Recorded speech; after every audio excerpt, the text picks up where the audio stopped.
नहीं है। हाँ, तो द्रव्य का स्वभाव बताना है कि द्रव्य का स्वभाव अकर्ता स्वभाव है, भगवान आत्मा करता है तो किसी को करता नहीं है। अब ये जो करने धरने की मान्यता होती है तो उसके कारण से राग द्वेष होता है। राग द्वेष किससे होता है? करने की मान्यता के कारण। देखना कि मैं चाहता हूँ कि मैं अपने लड़के का करूँ, सुनना कैसे होता है राग द्वेष। मैं अपने लड़के का करूँ, मैं अपने मकान का करूँ, मैं अपनी पत्नी का करूँ, मैं अपने गांव का करूँ, ऐसी मान्यता होती है ना। तो अब जो ऐसी मान्यता करता है, करना चाहता है, अब मैं अपने लड़के का करना चाहता हूँ, अपने घर का करना चाहता हूँ, तो अब लड़का मेरे अनुसार काम करता जाए, है ना, तो मुझे लड़के से सहज राग हो जाता है कि मेरा लड़का बहुत अच्छा। और लड़का मेरे अनुसार काम नहीं करे तो मुझे सहज उससे तो करने की बुद्धि के कारण से राग द्वेष होता है। क्या कहा? जिसकी कर्ता बुद्धि होती है उसको राग द्वेष होता है। ऐसे ये राग द्वेष होता है तो कहते हैं ये उसकी मिथ्या मान्यता है कि मैं इस राग द्वेष का भी करता हूँ। पर का तो वो कर सकता है नहीं, लेकिन पर में करने की मान्यता से जो राग द्वेष होता है उसका भी भगवान आत्मा वास्तव में करता नहीं है। क्योंकि अगर आत्मा राग द्वेष का करता है तो फिर ज्ञान कौन करे? तक समझ में आया? अरे एक समय में एक ही तो काम कर सकता है। आप जिस समय मंदिर का काम करते हो उस समय दुकान का काम कर सकते हो क्या? जिस समय दुकान का काम करो उस समय मंदिर का काम कर सकते हो? नहीं कर सकते ना। तो ऐसे ही जिस समय राग द्वेष करे उस समय जान सकते हो क्या? जिस समय जान सकता है उस समय राग द्वेष कर सकता है क्या? आपने वो दुआ बोला था ना, करे कर्म सोई करतारा, जो जाने सो जाननहारा, जाने सो करता नहीं होई, करता सो जाने नहीं कोई। बहुत मजेदार आनंद की बात है क्या? ये सुन करके जिसको समझ में आ जाए उसको अंदर में आनंद का फव्वारा छूटता है। फव्वारा छूटता मतलब समझते हो? सुना में क्या होता है? फव्वारे में से अंदर से पानी ऊपर उछलता है। ऐसे जिसको एक बात सुन करके समझ में आती है उसको अंदर से आनंद का फव्वारा छूटता है, और आनंद का फव्वारा छूटता है तो उसको असीम शांति का अनुभव होता है। ये है सुख शांति का मार्ग, सुख शांति का रास्ता, और कोई नहीं है। खाना पीना सोना मकाना करना, ये करना, नारी फाड़ी साड़ी मानी करी, ये कुछ ही नहीं। इससे शांति नहीं, इससे सबसे शांति है।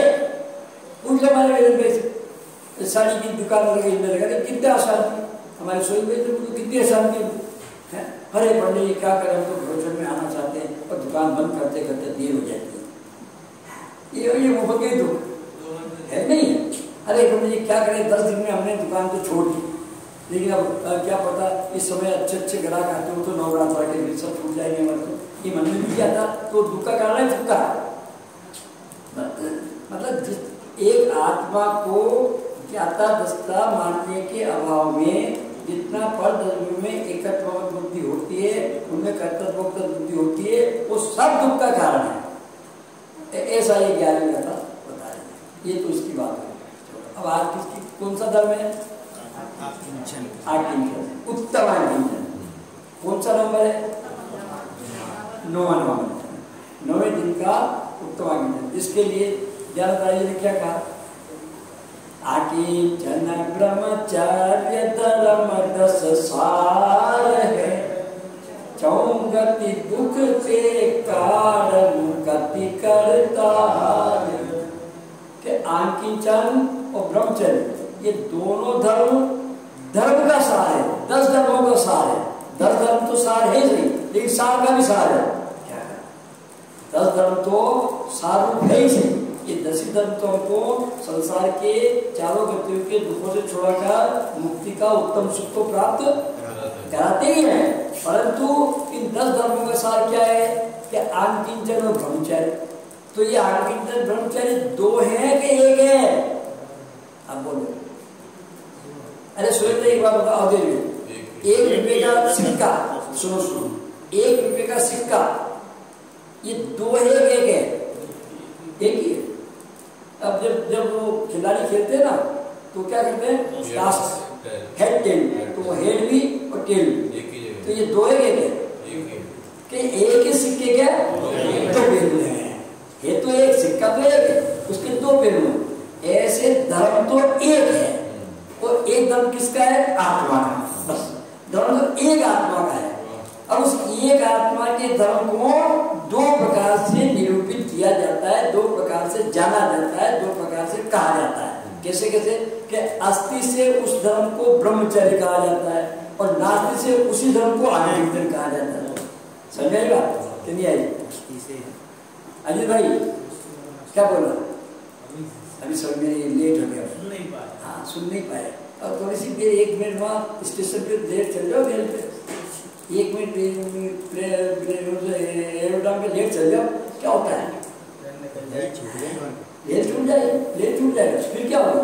फिर तो माता पिता अरे किसी देर अपने जल्दी नहीं किया, अपने जल्दी कितना अपने होता है। ऐसा यह दिलवानी का लगना चाहिए कि वो बात निकल गई, मैं सुन नहीं पाया, मैं देर से क्यों आया, इतना मन में खेद बरतना चाहिए। तो समझ लेना कि आपको दिलवानी सुनने की थोड़ी दरकार है। और अगर इतना खेद नहीं बढ़ता है, अरे कुछ नहीं है, अभी चलते हैं, ऐसा मन में आया ना उदासीनता, उसको दिलवानी समझ में नहीं आएगी, दिलवानी की रुचि नहीं है, उसका वीर अपना जीव वचनों को समझ में नहीं लगेगा, उसका वीर लौकिक कामों में लगेगा। वीर माने बल, ताकत, पुरुषार्थ। तो बात चल रही है कि आज वो आंकिंचन ब्रह्मचर्य धर्म, दोनों धर्म हैं और एक आत्मा के धर्म है, लेकिन उनका निरूपण दो प्रकार से किया जाता है, एक अस्थि से और एक नास्ति से। तो अस्थि से तो क्या है? उत्तम ब्रह्मचर्य। क्या नाम है जिसकी चर्चा पर कल करेंगे? उत्तम ब्रह्मचर्य, अर्थात सम्यक दर्शन पूर्वक ब्रह्म नाम आत्मा का चर्या नाम से चर्या करना, कि भली प्रकार से आत्मा में चर्या करना, माने आत्मा में स्थिर रहना, उसका नाम तो, उसकी तो बात कल करेंगे, वो तो अस्थि से बात। अब नास्ति से, तो जिसको ऐसे आत्मा में स्थिर होना होता है, आत्मा में चरना होता है, आत्मा में चर्या जिसकी होती है, उसके बाहर से क्या होता है? परिग्रह। जो सबे त्याग करे मुनिराज जी, उसके बाहर से 24 प्रकार के परिग्रह का त्याग होता है, अभाव होता है, छूट जाते हैं। ये तो मुनिराज के छूट जाते हैं, तो भगवान की गौरी का प्रश्न नहीं। क्या कहा? मुनिराज से छूट गए तो भगवान की कहां से हैं? अब कहते सुकमा जी कि जब मुनिराज को स्नान का त्याग है, तो भगवान को अभिषेक करता है। क्या बात है? बहुत कठिन बात है ये समझना। मैं कहना नहीं चाहता था, आगे वास्तव में नहीं समझ पाते, नहीं कहना चाहता था, कहते भी नहीं समझते लोग। लेकिन ये बात तो अपने अनायासी नहीं चाहते हुए भी दिलाते नहीं है, वो ऐसा दिमाग में चलता। अरे मुनिराज आज जीवन जब दीक्षा लेते तब से लेकर कभी स्नान नहीं करते क्या? और तो स्नान नहीं करते होंगे तो अवधेश बाबू वो बहुत गंदे रहते होंगे, पसीना वसीना आता होगा। और हम 3 टाइम स्नान करते हैं, 10 टाइम 6 बजे तो बहुत शुद्ध रहते होंगे। वो राजा महाराजा बहुत इतना थोड़े टाइम लगा के आपको डेट फेंकते हुए, अरे वो 3 टाइम स्नान करने वाले, इतर फूले लगाने वाले भी उन नहीं स्नान करने वालों के चरणों में 3 बार झुकते हैं। महिमा स्नान करने वालों की है कि महिमा नहीं नहाने वालों की है? दोनों की महिमा है। और हमको नारा दिखता है, ना कि किसको शुद्ध करना चाहते हैं? शरीर को।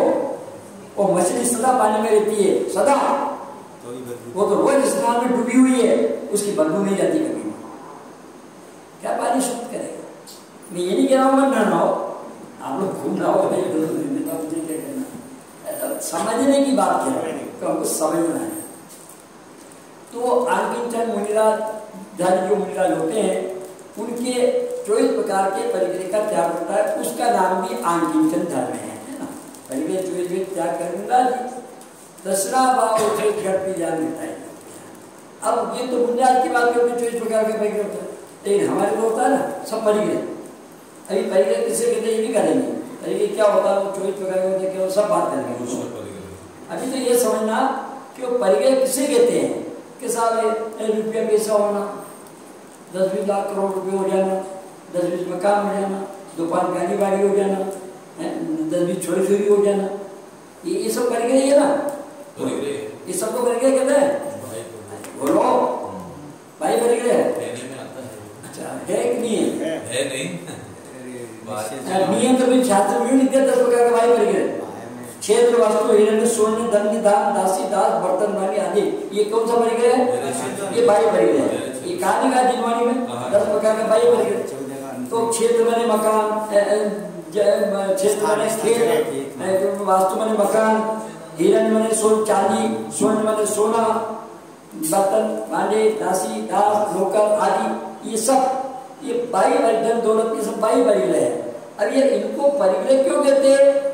और ये परिग्रह है तो जिनवाणी में बाई को कहा, अगर परिग्रह तो बाई को कहा, तो इसलिए कहा कि इनके निमित्त से मूर्छा बने ममत्वपना होता है।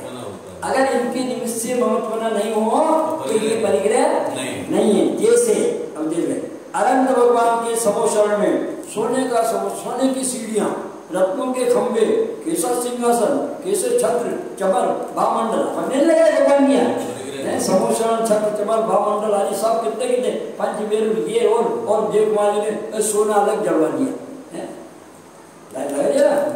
सब ज्वेलरी, तो कितने ये सब परिग्रह नहीं है। लेकिन अनंत भगवान को परिग्रह होता है क्या? अरे मुनिराज को नहीं होता तो अनंत भगवान को कहां से होगा?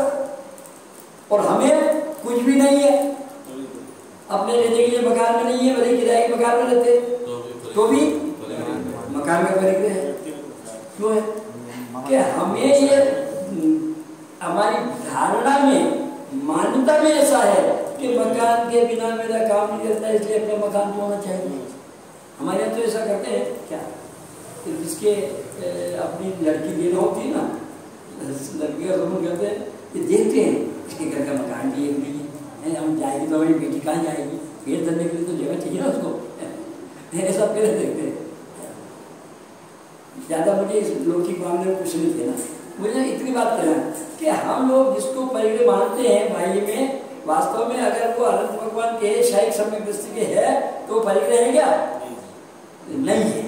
तो इसका मतलब इनको, लेकिन इनको परिग्रह कहा, तो क्यों कहा? इनको परिग्रह इसलिए कहा है कि इनके निमित्त से जब जीव का उपयोग इन पे जाता है, इनमें एक बुद्धि होती है, तो नियम से इसमें राग द्वेष होता है। जो राग द्वेष के कारण होते हैं वो सब परिग्रह होते हैं। क्या जो भी राग द्वेष के कारण है वो सब परिग्रह है। हमारा वासपुर जिनालय तो हमारा है ना, और वो नेमिनाथ जिनालय हमारा नहीं, तो वासपुर जिनालय से राग हो गया और नेमिनाथ जिनालय से ये परिग्रह हो गया। परिग्रह को क्या कहा मालूम है? परिग्रह को पाप का है 5 नंबर का, हिंसा, झूठ, चोरी, कुशील, ये 5 पाप है। लेकिन देखो सही बात, अभी बहुत गलत बात है देखो कि 5 पाप हैं, इन 5 पापों में 4 पाप जो पाप के उदय से होते हैं और जिनको करने वाले को पापी कहा जाता है। क्या कहा? इन 5 पापों, सुनना ना वो ध्यान तुमसे पूछूंगा मैं कभी, तुम्हारे रोटी जब खाऊंगा कल सुबह मालूम है। अरे तो आप मुझे कह दिए इसलिए मुझे क्या मालूम, सुनो कि 5 पापों में 5 पाप के नाम तो सबको याद है ना, केवल बोलने पड़ेगा दोबारा। हिंसा, झूठ, चोरी, कुशील, ये 5। इन 5 पापों में परिग्रह पाप को छोड़ो तो कितने बचे? 4। तो इन 4 पाप के पापों को पाप कहा जाता है और इनके करने वाले को पापी कहा जाता है। बराबर बात सही है? क्या कहा?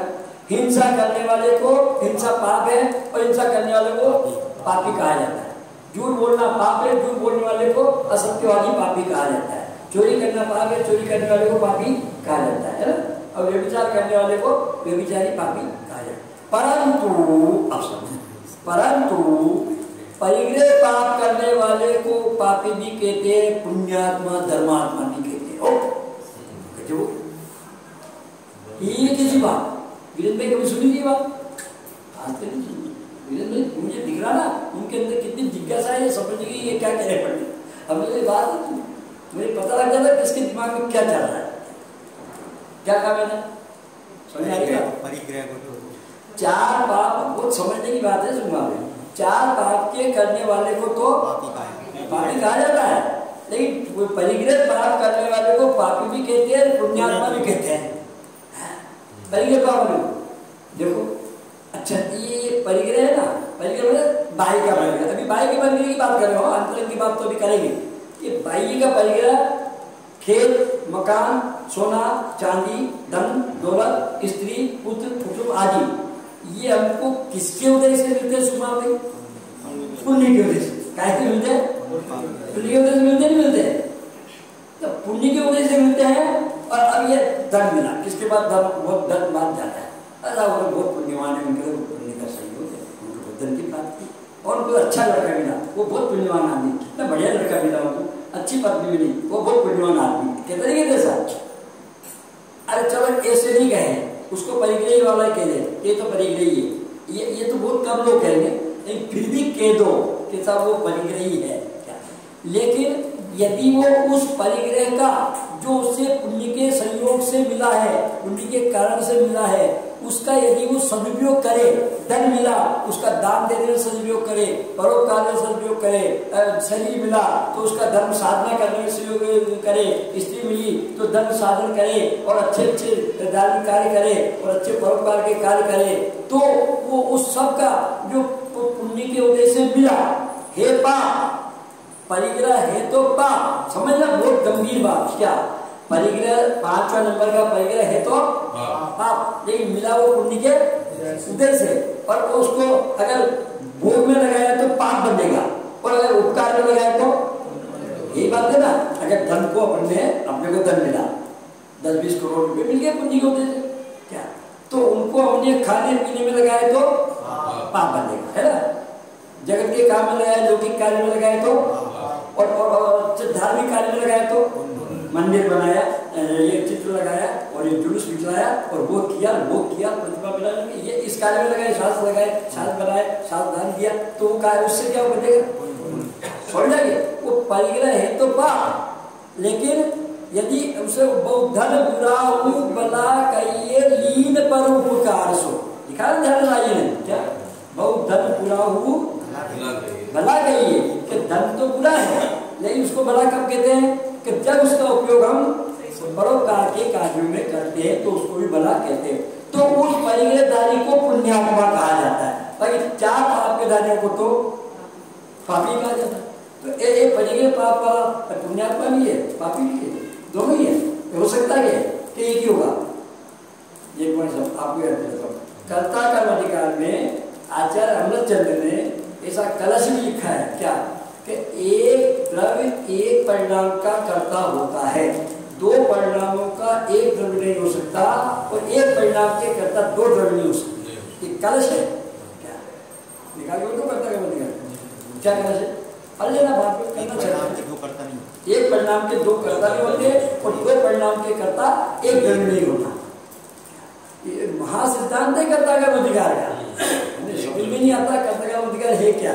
खाली करना पर नहीं कर सकता है, ये नहीं कर सकता है, वैसे बस बोल दो उसका कर्ता कर्म अधिकार को समझना ही बहुत गंभीरता है। ये कुमकुंद आचार्य ने तुरंत जीव अधिकार की बात कर्ता कर्म अधिकार लिखा है, तो कोई न कोई मायने रखता होगा, जबकि उनको लिखना था आश्रम बंद समझ अधिकार। ये तेरी कथा प्रतिज्ञा करके आए थे, भूतार्थ से जाने जीव पुण्य पाप वास्तव में जो पुण्य पाप और जीव उनको जाने, वो उनने कर्ता कर्म नाम ही लिया उसने, लेकिन जीव अधिकारी तुरंत बाद हमने अवसर करता है उधर तुरंत करता से 144 तक कर्ता कर्म अधिकारी की करता है। इसके पहले कथा है किसी अधिकार में ली, उसके पहले अब बाद में भी नहीं हो तो सर्वशुद्ध के अधिकार में है, उससे ज्यादा कथा है। बस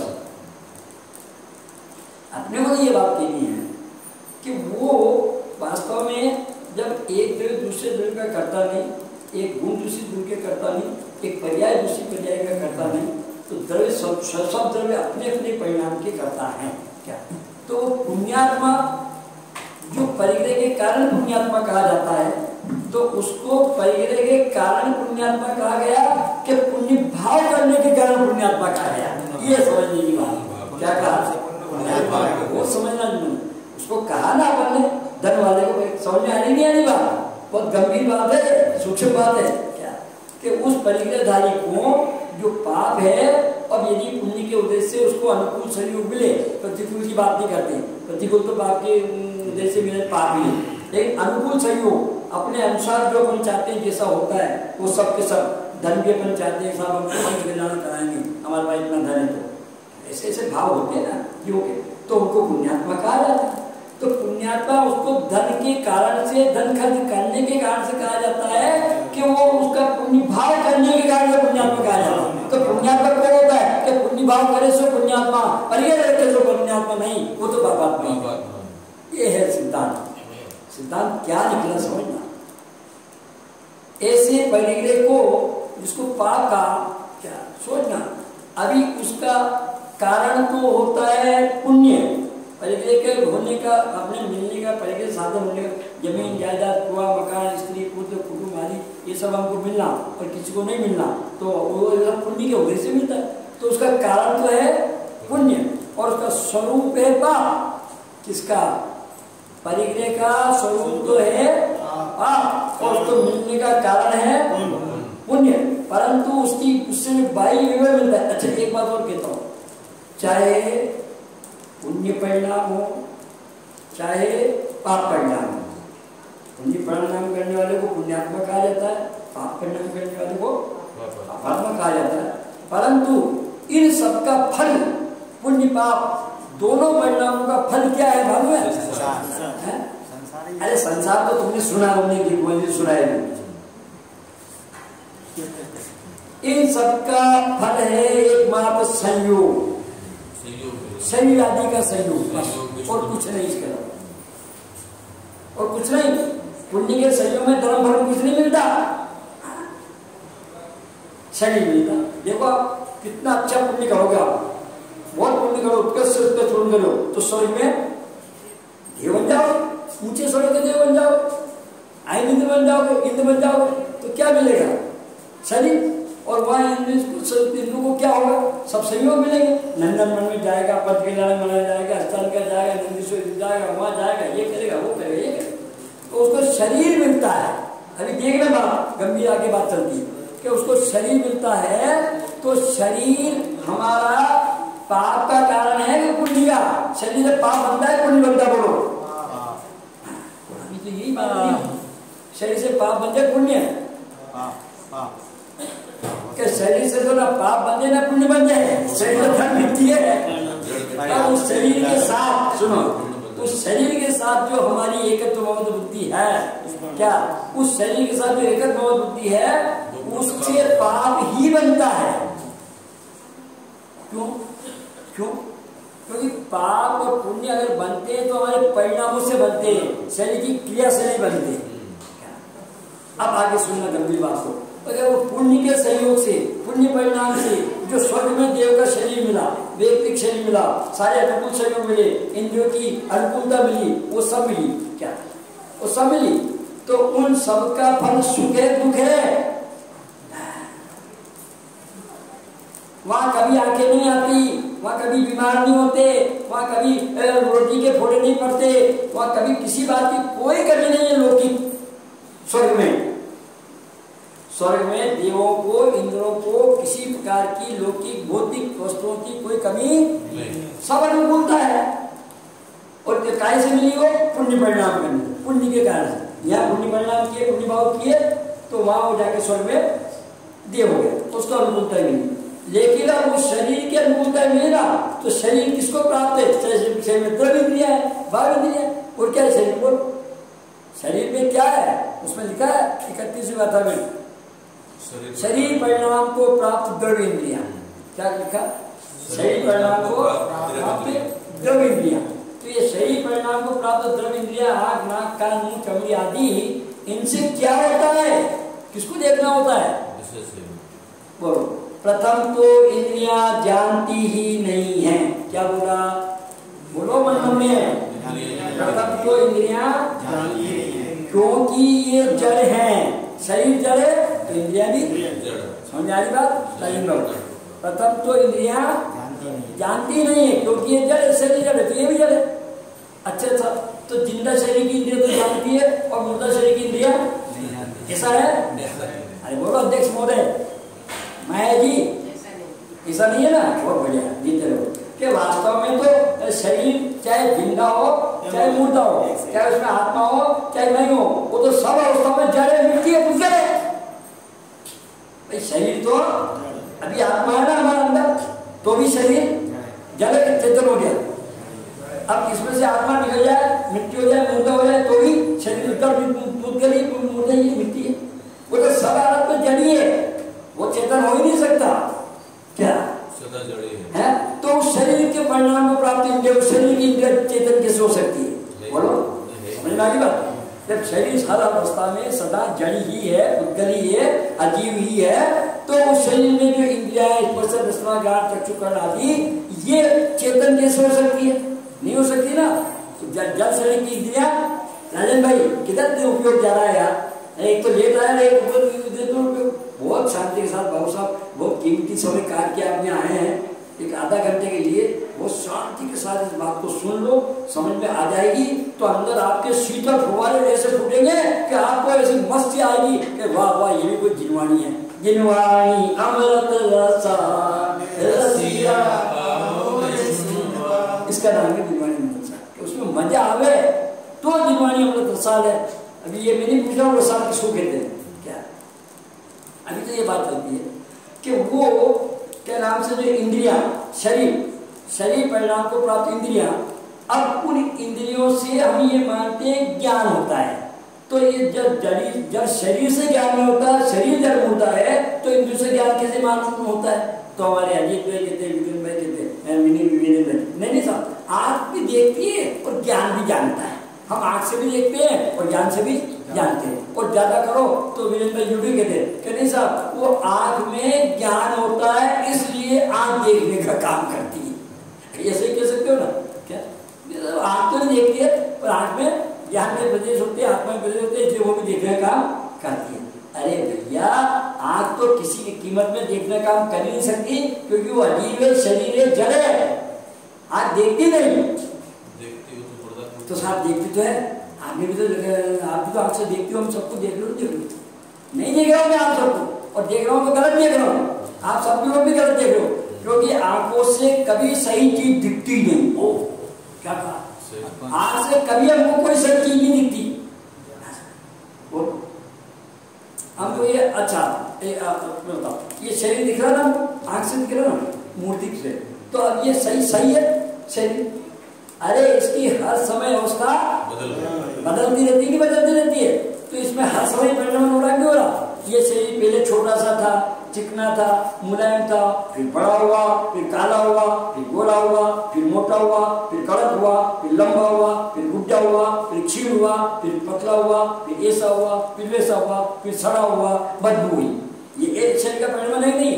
डॉक्टर तो कहते हैं 3 साल में पूरा बदल के परमाणु बदल जाते हैं। वो डॉक्टर लोग 3 साल की कहते हैं, पर मैं तो कहता हूँ प्रति समय बदलते रहते हैं। समय बदल अब 3 साल में परिणाम एकदम नजर आता है, बदला हुआ नजर आता है, लेकिन बदल थोड़ा सा छोटा सा उदाहरण देता हूँ मैं आपको, बहुत सरल करता हूँ ये बच्चे लोगों के लिए। पहले ट्यूरिंग टैकी चलता था, क्या चलता था? ट्यूरिंग टैकी देखा होगा ना आप लोगों ने? नहीं देखे? चलते फिरते सिनेमा, जिसमें प्रोजेक्ट होता था, सामने पर्दा लगाते थे और हाल लगाते थे, कपड़ों का बना देते थे टेम्परेरी और मैदान में, और उधर मशीन लगा दे और उसमें से फोकस वो रील डाल के और उसे चलावे तो पर्दे पर चित्र आते। सुनना, अब वो पर्दे पे बिल्कुल सच्ची बताओ, मैंने देखा है वो भी कि ये हाथ है ना, ये हाथ ऐसे से ऐसे हुए, ये इतना सीन आ रहा है, तो इतने सीन में कम से कम 100 सीन उस रील के निकल जाते हैं, जिसने देखा होगा। कुछ सही कह रहा हूँ नहीं? मोबाइल में फोटो है ना, और आपको ये लगता है कि इसने भी हाथ से ऐसे किया और उसमें 100 निकल गए। क्या क्या है? ये बिल्कुल सच्ची बात है, ऐसे होता है। तो ऐसे हमको ये लगता है कि ये शरीर पहले एक दिन से 1 साल में इतना बड़ा हो गया, पहले इतना सा था, पैदा हुआ जब, फिर 1 साल में इतना बड़ा हो गया ना, और दे दो तो 1 साल में एकदम हो गया कि इतना बड़ा पल गया कि वो धीरे धीरे हुआ 1 साल में, प्रति समय। तो उसमें परिणाम प्रति समय चलता है, ऐसे प्रत्येक द्रव्य में प्रति समय परिणाम चलता ही रहता है, क्योंकि प्रत्येक द्रव्य में एक द्रव्यत्व नाम का जिसके कारण उसकी अवस्था निरंतर बदलती। बोलो द्रव्य तो उनकी क्या परिभाषा मासी की? जिस शक्ति के कारण द्रव्य की अवस्था निरंतर बदलती रहती है उसे द्रव्यत्व गुण कहते हैं। क्या? तो वो द्रव्य तो प्रत्येक द्रव्य की बात, तो खुद का द्रव्य की अवस्था बदलती रहती है, शरीर आत्मा की अवस्था बदलती रहती है, इस माइक की अवस्था बदलती रहती है, इसकी अवस्था और बदलती क्यों बदलती है? हमको 25 साल बाद मालूम पड़े अरे ये तो स्टैंड पुराना आ गया, 25 साल बाद हम कहें तो 2 साल तक तो हम लोग नए नए दिखे क्या, लेकिन उसमें वो 25 साल 2 साल में 25 साल में 10 साल में जो परिवर्तन हुआ ना वो एकदम हो गया कि धीरे धीरे वही रहा था।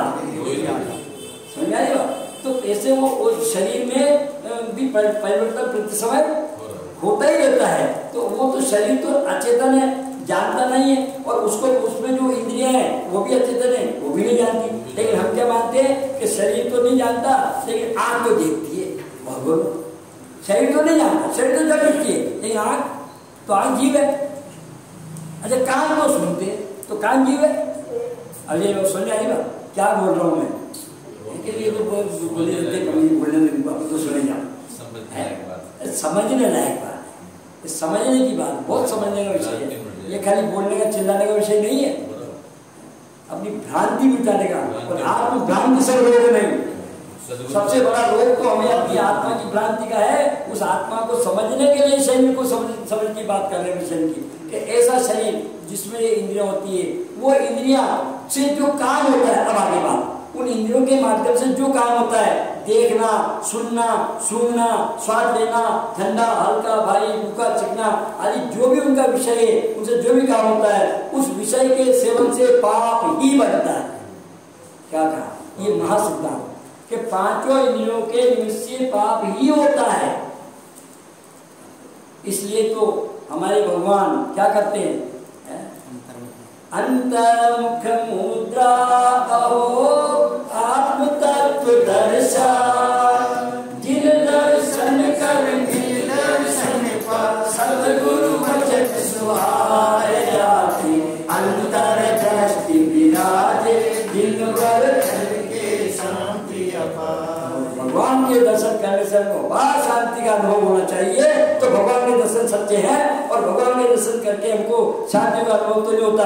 अरे ये मंदिर की मूर्ति तो ऐसी, और उन्हें ऐसा क्यों बनाया, उन्हें इतना हाल क्यों नहीं बनाया, उन्हें चश्मा क्यों नहीं लगाया, उन्हें पंखा क्यों नहीं लगाया, उन्हें लाइट क्यों नहीं लगाई, उन्हें कलर क्यों नहीं लगाया, और ये भगवान के दर्शन, ये मूर्ति तो सफेद लाए, वो काली क्यों नहीं लाए, वो लाल क्यों नहीं लाए, वो क्या हम वहाँ गए अजमेर के पास नारी, उसने किसी को मार्बल वाले ना अशोक पार्टी, उन्हें नारी में अशोक पार्टी पहले उन्हें सुधा साहब की महाराज से कहा था कि साहब 2 करोड़ रुपये आप मंदिर बनाओ। तो उन्हें 2 करोड़ रुपये का मंदिर वहाँ बनाया सुधा साहब ने, उसको पसंद नहीं आया और दिल में, तो उन्हें पूरा तोड़ा दिया और पूरा फिर 4-5 करोड़ रुपये लगा के नया मंदिर बनाया अकेले, और एक ही मूर्ति उसमें रखी आदिनाथ। हम लोग गए और बातें तो बहुत सारी मुझे वो नहीं किया ना, उसके चिन्ह पर उसमें हमारे साथ एक और थे क्या, अमेरिका के किरीट भाई गोसाई, अमेरिका के मंगलाचरण में आते जानते हो? हाँ वो हमारे वो हमारे मित्र है, वो भी साथ थे। तो उन्होंने कहा यार पंडित जी ये अशोक पार्टी मार्बल वाला इतना पैसे वाला है, सबको मार्बल ट्रक के ट्रक धर्म के नाम पे मंदिरों को भी देता है, इतना दान देता है, इतना करता है, इसके मार्बल की 200 से ऊपर खाने हैं और रोज 200 ट्रक रोज भरते हैं इसके, तो इसने ये लाख पत्थर की क्यों नहीं सफेद मार्बल की क्यों नहीं बनाई? नहीं, अब ये तो ऐसी सबकी दस्ती है। मुझे क्या कहना है, मैं क्यों कह रहा हूँ ये बात, मुझे कहानी किस्सा नहीं सुनाना, मैं तो ये बात इसलिए कह रहा हूँ कि हमारी दृष्टि उस प्रतिमा की लाल काले नीले सफेद पत्थर पर गई, हमारी दृष्टि उसकी दृष्टि सादरे ध्यान पद मासना, और देखते नाश हुए पाप की वासना। उस प्रतिमा को देख करके हमारे अंदर के विषय विकार का नाश नहीं होता है, तो हमने क्या प्रतिमा के दर्शन किए? क्या कहा राजेंद्र भाई, क्या बोला? बोलो मेरे साथ, प्रतिमा के दर्शन करते ये विचार आना चाहिए, दृष्टि सादरे ध्यान पद मासना, और देखते नाश होए पाप की वासना। सब पाप परिणाम हमारा प्रतिमा देखने मात्र से नाश हो जाए, दोबारा पाप परिणाम उत्पन्न हुए तो हमने दर्शन किए हैं। मूर्ति बहुत अच्छी है, तो बच्चे अच्छे लाएंगे तो खराब है, इसमें पाप बनेगा उल्टा, पुण्य बंधन नहीं करेगा। सुन भाई तो समझ में आ गई बात, क्या करें, क्या करो, चलो। तो वो बात तो ये चली कि पुण्य के उद्देश्य से वो शरीर मिला, अनुकूल शरीर मिला, लेकिन वो पाप बंधनीय कारण होता है। इसलिए पुण्य के उद्देश्य से हमको जो भी परिग्रह मिलता है वो सब पाप का ही कारण होता है। परंतु उसको यदि हम उपकार के कार्य में लगा देंगे तो उससे पुण्य बन जाएगा। क्या उसी धन को जो हमको पुण्य से मिला है, पुण्य के उद्देश्य से मिला है, उसको अपने काम भोगों में नहीं लगा, विषयों के सेवन में नहीं लगा करके और उपकार के कार्य में लगा देंगे तो उससे हमको पुण्य बन जाएगा। ये तो बात हुई आपकी परिग्रह की संबंधी बात हुई। अब बात करते कि ऐसा परिग्रह जो आकिंचन धर्म के अभाव में होता है। क्या कहा? आकिंचन धर्म के अभाव में होता है परिग्रह पाप, जिसको पाप कहा जाता है। आकिंचन धर्म के सद्भाव में जो परिणाम होते हैं उनको पुण्य कहा जाता है। क्या बोला?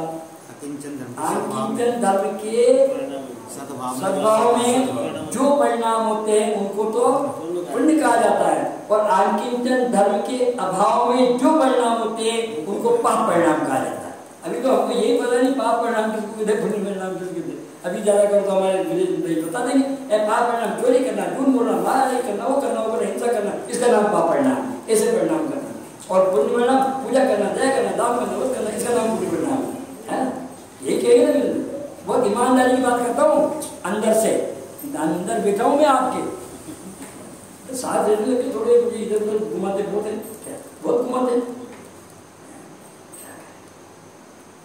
अभी हमको खबर नहीं है पाप परिणाम क्या होता है, पुण्य परिणाम क्या होता है, पाप परिणाम किसके होते हैं, पुण्य परिणाम किसके होते हैं, उन पुण्य परिणामों का क्या फल है, पाप परिणामों का क्या फल है, लेकिन किए जाते हैं हम लोग, हमको खबर नहीं। और कहते हैं परिग्रह चिंता दुख ही माने, पास तन कसी तन में सारे, क्या बोलते रहते और पूजा करते, बहुत राग से, बहुत बाइक में गा करके सुखमान भाई। क्या परिग्रह चिंता दुखी माने पात्र, और ऐसा परिग्रह की चिंता करना, मकान क्षेत्र वस्तु हिरण सुन दाद आदि भाई परिग्रह की चिंता करना, ये तो दुख का कारण है। जैसे एक शरीर में थोड़ी सी 5 चोट लग जाती है, वो कितना दर्द करती है, ये तो सबको याद है, सुन रखा हुआ सबने। क्या एक जरा सी फांस इतनी सी पहले के जमाने में, अब तो आप शिवपुरी में आ गए, आपके मार्बल लगे, बढ़िया बढ़िया सफेद मार्बल लगे, चिकना चट मार्बल। लेकिन पहले के जमाने में गाँव में रहते थे ना, कहाँ राम घर में फांक बने, कौन से घर में है? अरे आप घर में रहो क्या तो वहाँ रहते थे ना, तो वहाँ क्या करती थी बाकी गई थी क्या राम घर में तो वहाँ कच्चे मकान होते थे, लीपते थे, और लिपते लिपते ऐसे ऐसे करते, लिपते लिपते एक जरा सी फांस जरा सी यहाँ चुप जाओ, वो दिन भर फिर देखो जय कुमार जी की क्या स्थिति हालत करे हैं, मेरे तो दिल कैसे दूर दौड़ रहा है और तुम्हें खुशी लग रहा है, और जाओ दवाई लाओ, और ये घबराओ, आपने कभी लिखा ऐसा हो, ये तो हम सबकी बात है, ऐसा होता है। ऐसे जिसे लंगोटी मात्र की चाह होती, चाह लंगोटी की दुबले है, ऐसे उसके एक जरा सी राग, जरा सी किसी वस्तु की चाह, किसी की भी चाह है। तो एक कवि ने लिखा है, आपको सुनो, चाह गई चिंता गई मनवा में परवाह, जिन्हें कछु नहीं चाहिए वे न शहंशाह। क्या कहा? चाह गई चिंता गई मनवा में परवाह, जिनकी चाह गई ना, इच्छा गई, उसको कोई चिंता नहीं है।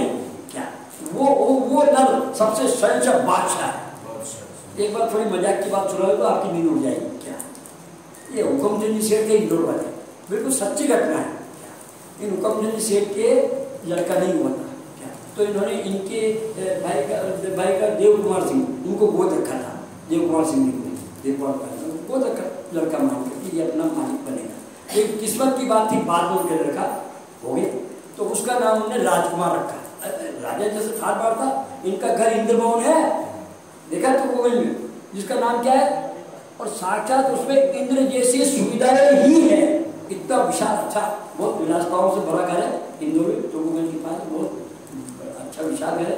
क्या वो भी हमने वो भी देखा है। क्या तो उसमें वो इनके लड़का हो गया राजकुमार, और उसका नाम इन्होंने रखा राजकुमार।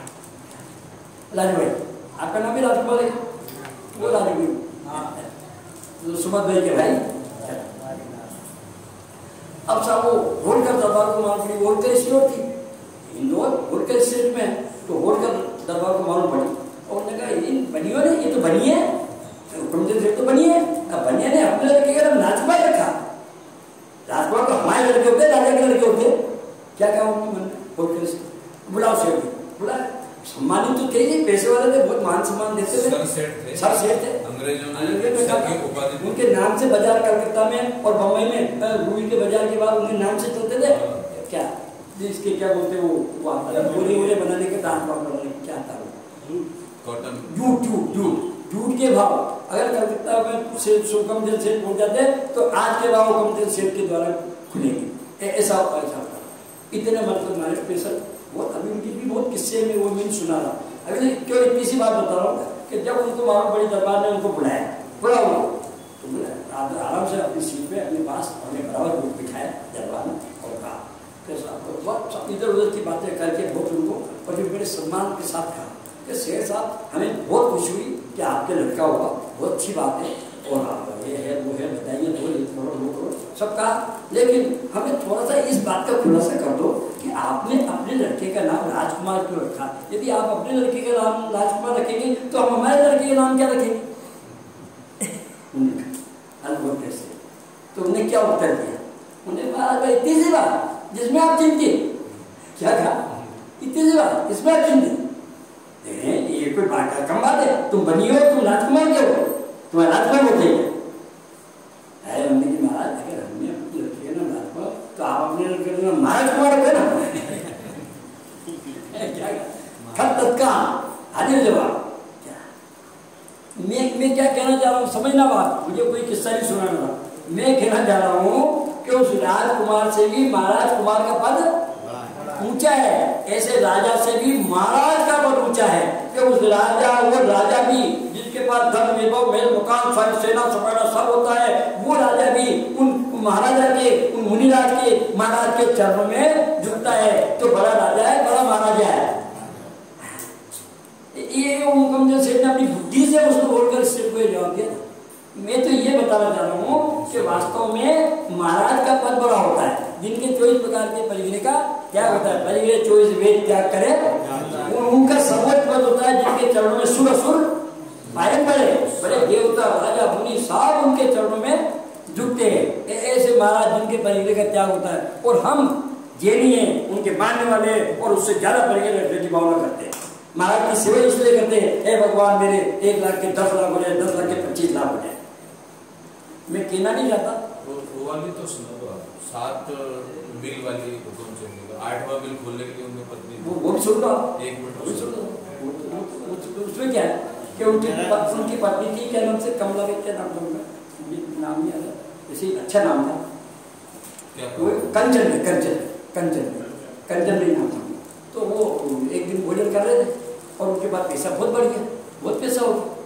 तो क्या करें, तो किसी ने, मैनेजर ने, किसी ने, मुनीम ने उनको सलाह दे दी कि साहब अब तो आपके लड़का हो गया, इसलिए इस लड़की के नाम से 1 मिल और खोल दो। 7 मिल तो उनके पहले थे सही, हुकुमचंद मिल, राजकुमार मिल, फलाना मिल, दीपिका मिल, हीरा मिल, फलाना, बहुत मिल थे 7।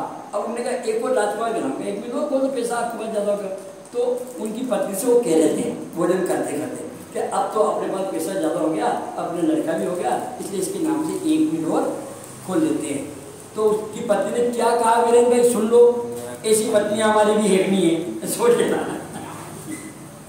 क्या कहा उन्होंने कहा कि भाई अपने 7 मिल आपने चला रखे और इस 7 मिलों में पाप का ही कार्य होता है, पुण्य का काम तो होता ही नहीं वहां। ये गलाया, ये बनाया, ये कुआ, जी मरा, ये किया, वो किया, झूठ बोला, सच्चे किया, नौकर बोला, ये किया, पाप ही पाप का काम होता है, तो इसका फल नरक होता है। तो 7 मिलों के पाप का बंद आपके 7वें नरक तक होगा। अब यदि आप 8वां मिल खोल लेंगे तो 8वें नरक का फल, 8वां नरक तो कहीं है ही नहीं, इससे ज्यादा क्या होगा अब बताओ। उसी समय विचारते हैं। तो उन्होंने कहा, ज्ञानी पुरुष थे, बहुत ज्ञानी थे, मुझे वो किससे नहीं सुनाना, मुझे तो अपना उत्तम आंकिंचन करने के बारे में अपनी समझ सच्ची करना है कि वास्तव में किंचित मात्र परिग्रह की जिसकी भावना नहीं होती, ऐसा आंकिंचन जब 24 प्रकार के परिग्रह से होता है, वो आंकिंचन नहीं होता है, परिग्रह होता है। तो वो परिग्रह जो 24 प्रकार के परिग्रह है, अभी उसमें भी हमारी बहुत भ्रांति है। हम क्या मानते हैं कि रुपया पैसा ही परिग्रह है क्या, लेकिन ये तो क्षेत्र, वस्तु, हिरण्य, स्वर्ण, धन्य, दान, दासी, दास, बर्तन, भांडे आदि, ये तो बाह्य परिग्रह जब है कि जब अंतरंग में इनके प्रति मूर्छा परिणाम हो, ममत्व परिणाम हो, एकत्व बुद्धि हो, हम इनको अपना माने, मेरा मकान, मेरी स्त्री, मेरा पुत्र, मेरा सोना, मेरा कंगना, मेरा जेवर, मेरा मंदिर, ऐसा इनको माने तो उसका नाम परिग्रह, और नहीं माने तो उसका नाम परिग्रह नहीं है। सारे शिवपुरी में बहुत सारे मंदिर है, वो सब मंदिर हमारे हैं नहीं, वास्तु जिन्होंने हमारा है, पर नहीं हमारे मंदिर में आना ऐसा बताइए, किसी बात नहीं हो। मैं क्या करूँ, मेरी आदत आप लोगों से खुल गई ना, खुल गया क्या है, तो खुल के तो सच्ची बात करें, चाहे कैसे लोग। और एक बात और, असली में लाली भाई, रोग तो कड़वी औषधि को खाने से ही जाएगा, मीठी औषधि खाने से तो रोग बढ़ेगा। क्या बोला, चमचागिरी की बातें करे, मीठी मीठी बातें करे, सबको अच्छे लगे, उससे तो मुझे यहाँ व्यक्ति भी पाप भी लगेगा, उन्हीं भी लगने वाला नहीं है। जनरंजन बात है। हाँ, लोभी गुरु लालची चेला, दोनों नरक में ठहर ठहरा। क्या देना मेरे को, क्या करूँ। तो बात चल रही, 24 प्रकार का परिवेश ऐसा होता है जिससे पाप कहा जाता है, लेकिन अब उसको पाप कौन कौन मानता है उसकी बात करें तो बाह्य परिग्रह की तो अपनी बात हो गई। वैसे तो एक बात हो है कि बाह्य परिग्रह नहीं है। क्यों, देखो कि बाह्य परिग्रह में उस एक इंद्रिय निकोटिया जीव के पास तो कुछ भी नहीं होता, कुछ है ही नहीं, लेकिन उसके 24 प्रकार के परिग्रह पाप बनता रहता है। गजब की बात है, जिसके पास एक पैसा नहीं, एक मकान नहीं, एक आंख नहीं, कान नहीं, नाक नहीं, मुंह नहीं, कुछ भी नहीं, स्त्री पुत्र की बात दूसरी, धन दौलत की तो बात दूसरी, ये तो बहुत दूर की बात। लेकिन ये भी जिसके पास नहीं है उसको 10 प्रकार के परिग्रह का पाप बराबर 24 प्रकार के परिग्रह का पाप बराबर लगता क्यों लगता रहता है कि उसके अंतरंग परिग्रह में सबसे पहला परिग्रह है मिथ्यात्व नाम का परिग्रह, वो उसके होता है, इसलिए उसके अनंतानुबंधी परिग्रह का पाप निरंतर उसको लगता ही रहता है, हर समय लगता रहता है। गजब बात है, बहुत गजब बात। कुछ भी नहीं होने पर भी पूरा पाप लगता है, और जिनके पास सब कुछ है उनको पाप ही नहीं लगता है। शायद सब भरत चक्रवर्ती बोलो, उसको कितना पाप लगता हो, 56,000 रानियां, 18,000 घोड़े, 84 हाथी, इतने बार लड़ने गया, इतने बार ये किया, इतने बार वो किया, इतने बार वहां आज सब में क्या था, ऐसा वो अपनी अजीत भाई के अजीत भाई कोई वो दूसरा किया वो वहाँ चक्रवर्ती पर विज्ञान रोड पे गया क्या, तो उसने एक का नाम मिला के अपना नाम लिखा। तो अगर वो नाम नहीं भी लिखते तो क्या फर्क पड़ता, मैंने कहा ऐसा नहीं होता, मैंने ये कहा, उसको ज्यादा विस्तार नहीं किया। लेकिन मैं तो एक बात बता रहा हूँ कि ऐसे बाह्य परिग्रह किसी के पास हो और उसको अपना नहीं माने, पुण्य के उदय से मिल जाए, क्योंकि सहयोग तो पुण्य पाप के उदय से मिलते हैं, पुण्य के उदय से अनुकूल सहयोग मिलते हैं और पाप के उदय से प्रतिकूल सहयोग मिलते हैं, वियोग हो जाता है क्या। तो ये तो सहयोग वियोग हमारे हाथ में कुछ नहीं है, और इनका परिणाम भी हमारे हाथ में नहीं है, इनका परिणाम भी स्वतंत्र है, परंतु इनको हम जबरदस्ती मिथ्या मान्यता के कारण से अपने मान करके, इनसे अपना हित अहितपना मान करके और इनमें वो लाभ देश करते जाते हैं, और संसार में जन्म मरण करते हैं। उसके कारण से वो निकोटिया जीव एक साथ में 18 बार जन्म 18 बार करता है, एक साथ में 10 बार जन्म, तो ऐसा नहीं, वो उसके सब पाप होता है। तो उसमें सबसे बड़ा अंतरंग पाप है मिथ्या, उसके कारण से 10 प्रकार के परिग्रह होते हुए भी अगर उसका अभाव हो जाए, सम्मिलित हो जाए तो नहीं है, और अगर नहीं है और बात तो मिथ्या तो है तो वो सब नहीं होते हुए भी है क्या। तो वो मिथ्यात्व क्या है, वो मिथ्यात्व किसे कहते हैं, इसको थोड़ी समझने की बात है कि मिथ्यात्व नाम का परिग्रह पाप है। अभी तो हम इसको मिथ्यात्व को परिग्रह मानने को तैयार नहीं है, ये तो धर्म की बात है, ये तो पंडित जी की बात है, ये तो शास्त्र जी की बात है मिथ्यात्व, ये तो नरक निगोद में जाने की बात है मिथ्यात्व। परिग्रह थोड़ी है, परिग्रह तो रुपया है, परिग्रह तो साड़ियाँ है, परिग्रह तो कपड़े है, मकान है, परिग्रह तो स्त्री पुत्र आदि ये है, ये मिथ्यात्व परिग्रह है। अब ये मिथ्यात्व क्या है जानते ही नहीं, तो ये कैसे जानेंगे ये परिग्रह, बोलो मिथ्यात्व क्या है, विपरीत मानता, उल्टी मानता मतलब जो द्रव्य जैसा है उसको वैसा नहीं मानना क्या, जो वस्तु जैसी है उसको वैसी नहीं मानना। अब सुनना, अब हमारे सबके मिथ्यात्व नहीं बोलते, हमारे थोड़ी मिथ्यात्व, आपके होगा पंडित जी मिथ्यात्व, हमारे थोड़ी है। हमारे तो समय थे, हम तो बहुत सुनते, हम तो श्रवण कर जाते, हम तो जय सुनते, हमारे तो पूजा करते, हम तो स्वाध्याय सुनते, धीरे हमारे थोड़ी मिथ्यात्व, आपके होगा मिथ्यात्व, सही है। अरे बताओ सिद्ध कर, हम सब लोग अपने आपके शरीर को अपना मानते नहीं मानते, मेरा शरीर रूप में हूँ, इस पर मिलाना जुलाना खिलाना पिलाना, अच्छे बढ़िया कपड़े बिलाना हो गए बाबू, रोज बदलना कपड़े, दिन में 10 बार बदलना, दिन में 10 बार अच्छा ये करना वो करना है। तो ये सब क्या माना हमने? आत्मा को अपना माना, और इस आत्मा में अनादिकालीन ऐसी विपरीत मान्यता चली आ रही है, उसको दूर करने के लिए कभी अपने जिनवाणी के माध्यम से ये सोचा कि ये मेरी भूल है ना, तो ये किससे निकलेगी? तो हमने सोचा ये भूल गुरु से निकलेगी, ये शास्त्र से निकलेगी, उनसे निकलेगी। अरे उससे भूल निकलेगी कि भूल तेरी अपने आप की सच्ची ज्ञान सुबह आत्मा को समझेगा, सत्ता करेगा, तो अपने आप भूल निकल जाएगी। भूल कब निकलेगी? कि जब तू अपने आत्म तत्व को यथार्थ समझेगा। इसलिए कहा ना श्रीमद ने, आत्म भ्रांति सम रोग नहीं, आत्मा की भ्रांति के समान रोग नहीं है, यही मिथ्यात्व है। हमको आत्मा समझ, देखो जगत के पदार्थों को अगर वो अन्यथा भी जाने तो उससे कोई फर्क नहीं पड़ता। क्या कहा?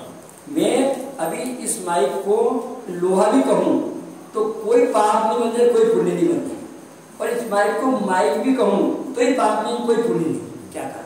इनको जैसा वैसा जाने तो कुछ नहीं, और नहीं जाने तो कुछ नहीं। तो फिर किससे होता है? कि जीवादि प्रयोजनभूत तत्व, जिससे मैंने बता दिया शुद्ध कि जीवादि प्रयोजनभूत तत्व क्यों है, कि वास्तव में हम सबका प्रयोजन तो मोक्ष प्राप्त करने का है, सुखी होने का है, और वो बिना मोक्ष के हम सुखी नहीं हो सकते।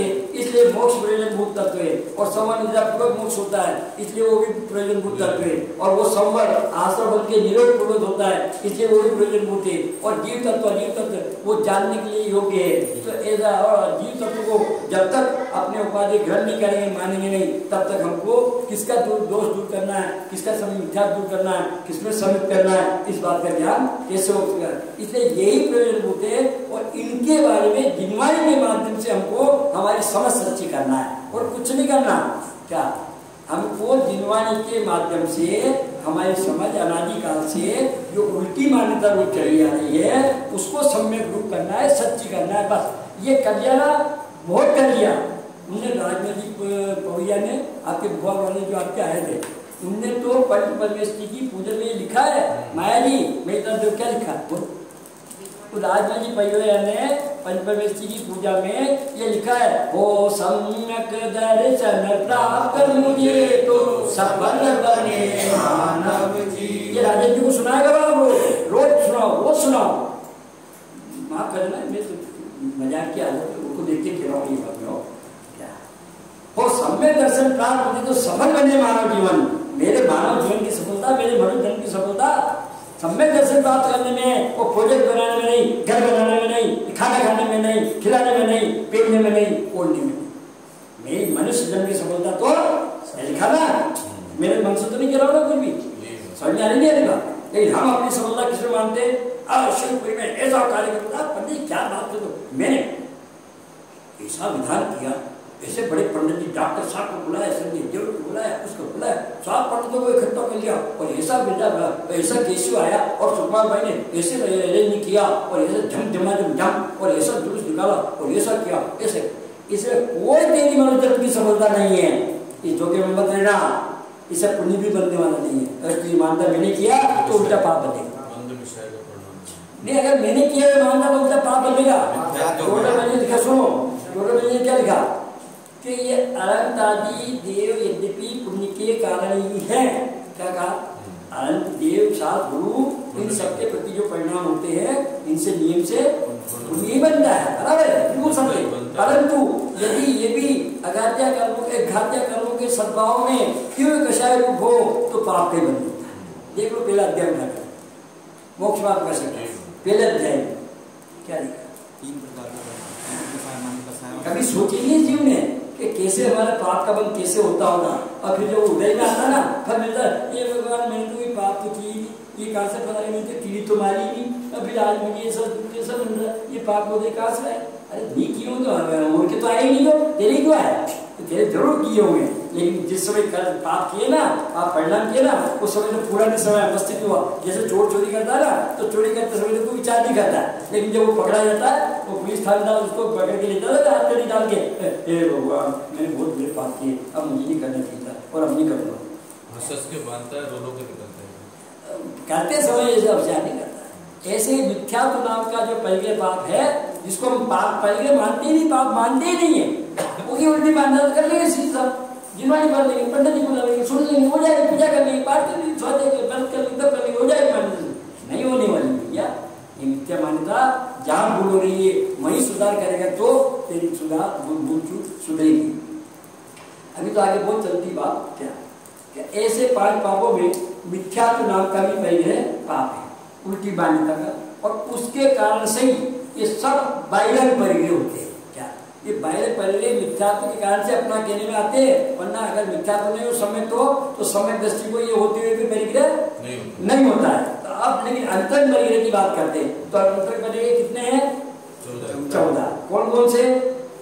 मिथ्यात्व, 4 कषाय, क्रोध, मान, माया, लोभ। कितने हो गए? 5।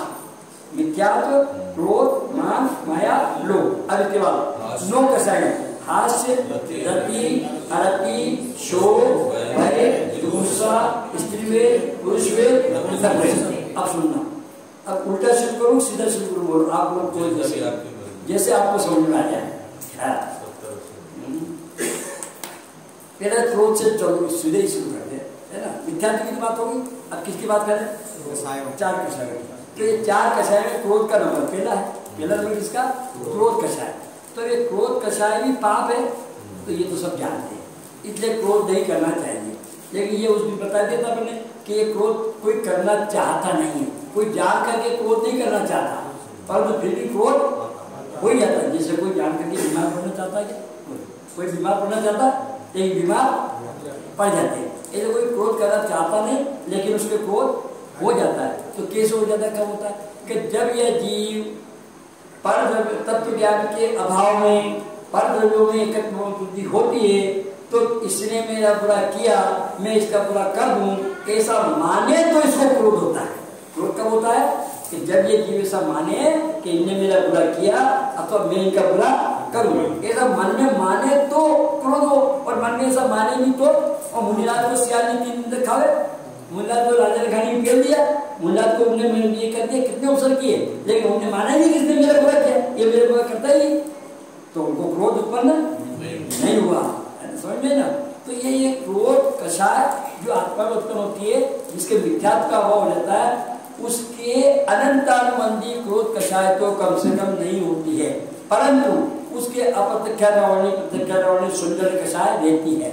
अब सुनो इसकी बात, मुख्य बात, ये बहुत थोड़ी बारीक बात है। क्या ये चारों कषाय के बारे में समझना, एक क्रोध के बारे में बात कर रहे हैं, बहुत सूक्ष्म बात होगी कि क्रोध मान माया लोभ को परिग्रह कहा है। तो ये एक क्रोध मान माया लोभ 4 प्रकार की है। अनंतानुबंधी क्रोध, अनंतानुबंधी मान, अनंतानुबंधी माया, अनंतानुबंधी लोभ, ऐसे प्रतिक्रिया क्रोध, तो 16 कषाय हो गई।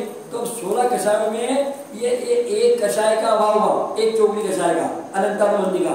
तो अभी 3 चौगली की तो बात की तो बची ना, तो वो 3 चौगली कषाय बची, तो उसमें क्रोध का स्वरूप कैसा होता है और उसके अनुसार उसका फल कैसा होता है, ये सब जानने योग्य बात है। अभी टाइम में अपने पास नहीं है, और ये तो बहुत सूक्ष्म चर्चा भी हो जाएगी, लेकिन अब थोड़ी आगे बात बढ़ते हैं। तो इस प्रकार से क्रोध मान माया लोभ 4 परिणाम जो कषाय परिणाम है, जो जीव की भूमिका में होते हैं, हम इनको तो पाप मानते हैं। यहाँ तक तो बात हो गई, इनको पाप भी मानते हैं, इनको छोड़ना भी चाहते हैं, और ये बुरे भी हैं और ये परिग्रह भी है, हमने मान लिया। अब थोड़ी बात आगे बढ़े। हास्य, ये हास्य भी कषाय है, जिनको क्या कहते हैं? हास्य, रति, अरति आदि, इनको क्या कहते हैं? 9 कषाय। उसकी बात होगी ना कि 9 कषाय का मतलब किंचित कषाय। ये इन हास्य, रति, अरति, शोक, भय, गुस्सा, स्त्रीवेद, पुरुषवेद, नपुंसकवेद, इनको 9 कषाय 9 होने के कारण नहीं कहते हैं, कि किंचित कषाय के कारण होने से, अर्थात इनसे राग द्वेष होता है, तो इनसे राग द्वेष नहीं होता, इनकी तरह उपयोग जोड़े, इनको अपना माने तो इनसे राग द्वेष हो, और इनको उपयोग नहीं जोड़े और इनको अपना नहीं माने तो ये हो अन्य हो तो मत हो। जैसे अभ्यास क्षेत्र में किसी का अन्य का किसी का कुछ भी हो तो हमें क्या है? अभी कोई कहते हैं अखबार पढ़े आज शिवपुरी के फलानी गली में फलानी बाजार में कोई एक्सीडेंट हो गया और वो 2 आदमी मर गए, क्या ऐसा पड़े? अरे हो गया, पढ़ के चाय पियो क्या? लेकिन फिर कोई दूसरा आ गया और अरे साहब आपने अकड़ा पढ़ा? हाँ पढ़ा ना भी। अरे तुमने पढ़ा? अभी शिवपुरी की उस गली में फलाने वो 2 आदमी एक्सीडेंट में मर गए। हाँ मर गए हो गया। अरे वो 2 कौन थे तुम्हें मालूम है? अपने यहाँ के थे, अपने पड़ोसी थे। अरे अपने पड़ोस थे, कौन थे? अरे तुम्हें बता रही, वो अपने रिश्तेदार थे, वो फलाने थे, वो वहाँ से आए थे, वो ऐसा था, वो दूसरा ही जाए। और जो जो उनकी बात नजदीकता की आती जाती है और जो जो अपनापन बढ़ता जाता है, जो जो उसका दुख समझेगा, वो कषाय के साथ साथ उसमें जो जो अपनापन स्थापित होता जाता है, अपनापन बढ़ता जाता है, जो जो उसका दुख वेदना भी उसके साथ बढ़ती जाती है। अन्यथा तो वो मर गए थे, उसके पहले कोई फिक्र नहीं थी हमको। वो पढ़ा था ना अपन ने पहले कि वो 2 आदमी मर गए, तो मर गया वो हो गया कोई पहले सो गए, समझ में आ रही ना? तो वो कषाय कब होती है कि जब उसमें अपनापन स्थापित हो जाता है, और जितना जितना अपनात्व माने अपनापन उसमें स्थापित होता है उतना उतना दुख होता है। तो ये हास्य हंसना, कोई ये माने कि साहब हमको इसमें हंसना तो आनंद की कीजिए। हमारे राजेंद्र बाबू ये तो मानते कि साहब हमारे नरजीत जी ने तो हमको बताया, हाँ मस्त रहो मस्त रहो मस्त रहो, हाँ हंसो हंसो। और मैं तो ऐसा देखा है, बड़ौदा में गया, मैं बड़ौदा में गया था, मैं बड़ौदा में गया तो वहाँ एक ने मुझसे कहा कि साहब आप हमारे साथ आओ, आप बिल्कुल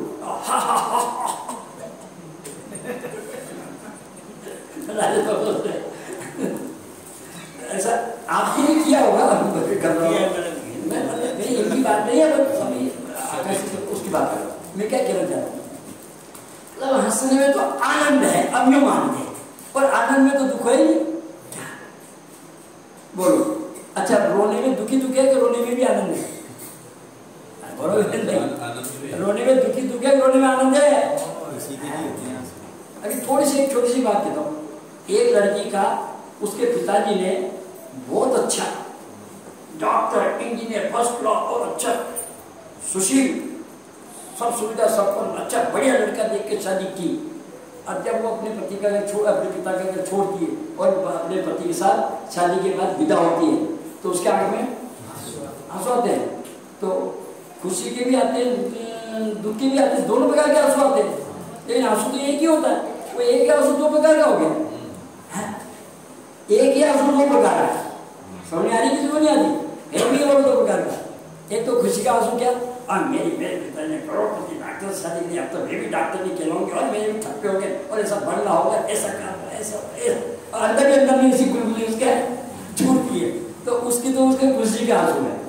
और एक दूसरा क्या नहीं, यहाँ मेरे पिताजी का घर छूटेगा, यहाँ में कैसी खेलती थी, यहाँ कैसा मजा आता था, अब ऐसा सब वहाँ छूट जाएगा और वहाँ काम करना पड़ेगा, सासू के घर में रहना पड़ेगा क्या। तो ऐसा अनेक प्रकार के विकल्प जो होते हैं उन संबंध। तो मैं ये कहना चाह रहा हूँ, ऐसे हंसी भी जैसे वो आंसू 2 प्रकार के सुख दुख के होते हैं, ऐसे वो हंसी भी दुख की भी होती है और खुशी की भी होती है। तो जो पागल होता है ना, पागल जिसके वो कौन सा रोग होता है, मिर्गी का या काय का रोग होता है, वो हंसता है, सन्निपात का रोगी जब हंसता है तो उसको कैसी दशा होती होगी, और उसका तो सुख की हंसी है कि दुख की हंसी। अभी क्या क्या बताओ वीरेंद्र, हम लोग हंसी को पाप ही नहीं मानते, ये कहना चाहूँगा, जबकि हंसी परिग्रह है, परिग्रह पाप है, और इसको करने से हमको निगति की प्राप्ति होती है। और थोड़ी सी भी हंसने का भाव, चाहे नहीं हंसे लेकिन हंसने का भाव, अरे यार पंडित जी ने बहुत अच्छा नाटक करी, बहुत अच्छा, तो अपन भी हंस जाते तो अच्छा रहता, ऐसा ही मन में आ जाए तो उसके लिए 5 तरह चीज तन में साले, 4 लोगों की पीली हुई, इतने सी हंसी का भाव भी अंदर में उसको, जैसे वो 5 दुखदाई होती है शरीर में, जरा सी 5, इतनी सी 5 का इतना सा कम, और इतना पूरे शरीर में कैसी तकलीफ पैदा करता है, ऐसे वो लंगोटी 4 मात्र उसको कितना दुख देती है उसकी वो जानता है। तो वो हंसी भी पाप है, परिग्रह है, वो भी दुख का कारण है, नरक निगोद में ले जाने वाली है। इसलिए कम से कम दूसरे के दुख को देख करके हंसना मत करनी, और इतना सावधानी तो रखना कि दूसरों को देख करके, दुख देख करके दूसरों का कभी हंसी नहीं उड़ाए। हो सके तो उसको धीरज बना करके उसका रोग दूर करने का, उसका दुख दूर करने का प्रयत्न करे, तो वो तो फिर भी सच्ची करुणा हो सकती है। लेकिन हंसी उड़ाएंगे तो उससे पाप ही होते। अभी तो इसमें बहुत बातें हैं, हाथ से रत्ती या रत्ती शोक भाई कैसे कषाय हैं। अब इसमें तो हम तो पुरुष है, वो तो स्त्री है, ये ना, वो तो हिजड़ा है, वो तो नपुंसक है। ये शरीर के संयोग से हमने ऐसा कहा माना, जबकि आत्मा न स्त्री है, न पुरुष है, न युवा है, न बालक है, न वृद्ध है, न जवान है। कल बोला था ना, क्या बोला था भाई साहब आपने? अरे क्या काला बोला जिसका चाव क्या बोला, मुझे नहीं आ रहा। मोटा पतला बोला जिसका काम है, अरे सब शरीरों से रहित हूँ आत्मा, आत्मा हूँ, आत्मा हूँ। अरे शरीर ही नहीं हूँ, तुम्हें ये काला गोरा मोटा पतला दुखना स्त्री पुरुष बालक व्यक्ति की बात आई कहाँ से जो तू अपने आप को मान लेता है? मुफ्त का तोता पालतू, मुफ्त भी कर्म का मान लेता। तो ये सब परिचय हैं। ऐसे परिचय को अगर मान लो हमको अपने पूरी पुण्य की वजह से, पूरी पाप की वजह से हमको प्राप्त हुआ है, तो उसका उपयोग सदुपयोग करके हम अपने आप को परिचय रहित बनाकर आगे चले। ब्रह्मचार्य धर्म दस सारे, चौगति दुख के कालम गति करता है। ऐसा अंकिंचन धर्म जो धर्म का सार है, वो हमको चारों गतियों के दुखों से छुड़ाकर उत्तम शुद्धि प्राप्ति कराता है। इसलिए हम सब अंकिंचन अर्थात इसमें किसी प्रकार का परिचय भगवान आत्मा को है नहीं। आज तक उसने किसी का सही संग किया नहीं, किसी को छुआ नहीं, किसी रूप हुआ नहीं।